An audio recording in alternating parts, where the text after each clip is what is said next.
गणनायकाय गणदैवताय गणाध्यक्षाय धीमहि गुणशरीराय गुणमण्डिताय गुणेशानाय धीमहि गुणातीताय गुणाधीशाय गुणप्रविष्टाय धीमहि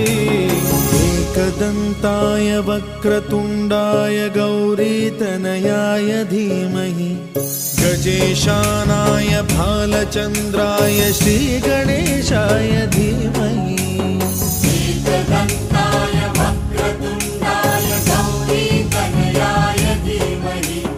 गजेशानाय भालचन्द्राय श्रीगणेशाय धीमहि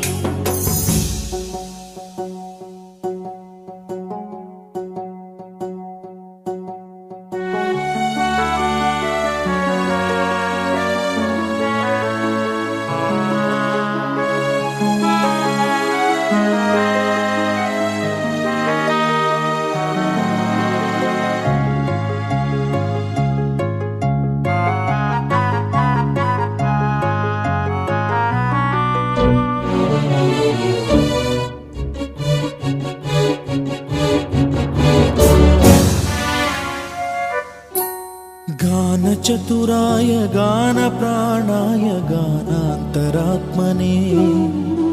गानोत्सुकाय गानमत्ताय गानोत्सुकमनसे गुरुपूजिताय गुरुदैवताय गुरुकुलस्थाय